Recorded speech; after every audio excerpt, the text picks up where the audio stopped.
reviens vers vous, mes chers, et bravo pour les élèves qui ont réussi à faire correctement l'exercice 10, page 32 du cahier d'activité. Et maintenant, on passe à la correction. Louise a une maquette d'un voilier à l'échelle 1 sur 20. Donc là, on connaît l'échelle. Ce n'est pas nous qui va calculer l'échelle. Il nous a donné l'échelle qui est 1 sur 20.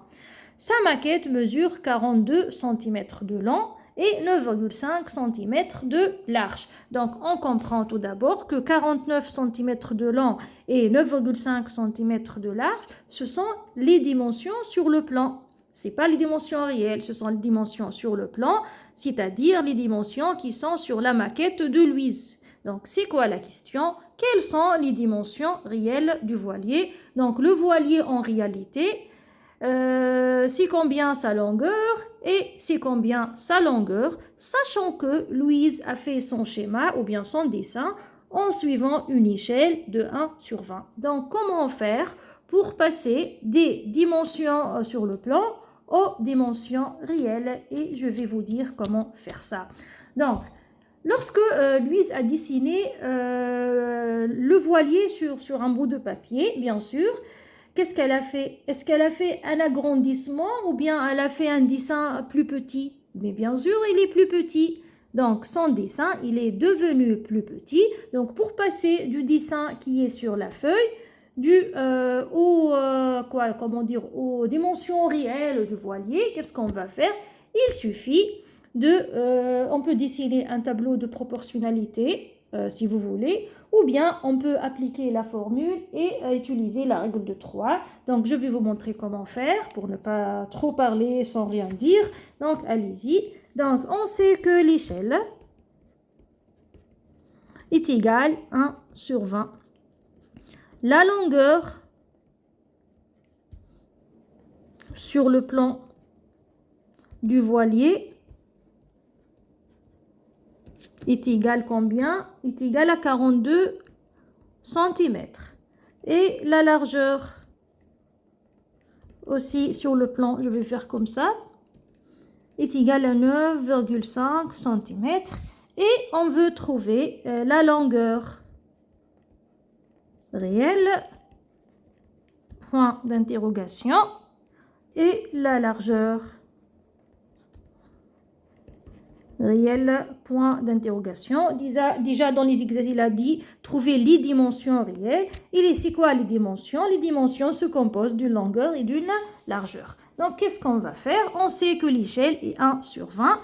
Si on écrit la formule de l'échelle, nous, on sait que la formule de l'échelle, elle ne change pas, elle est toujours la même, est égale longueur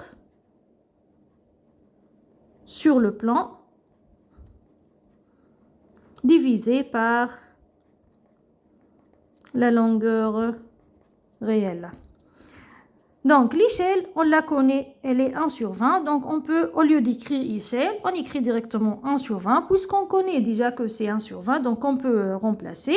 Égale longueur sur le plan. C'est combien la longueur sur le plan? Combien? C'est 42 cm, qui est là.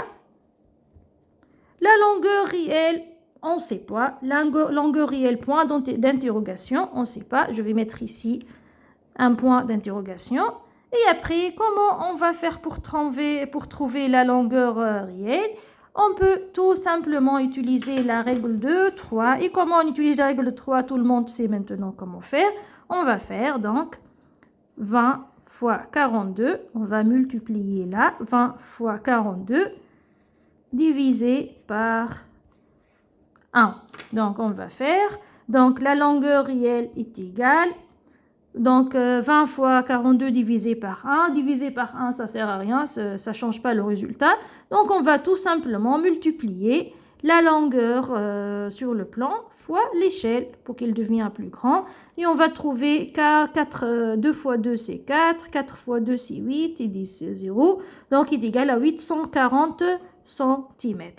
Même chose pour la longueur réelle. On va multiplier la longueur sur le plan par 20. On va faire la même chose, 9,5 fois 20. Et on va trouver combien si on multiplie 9,5 fois 20. Donc, vous allez bien sûr trouver 190 cm. 190 cm.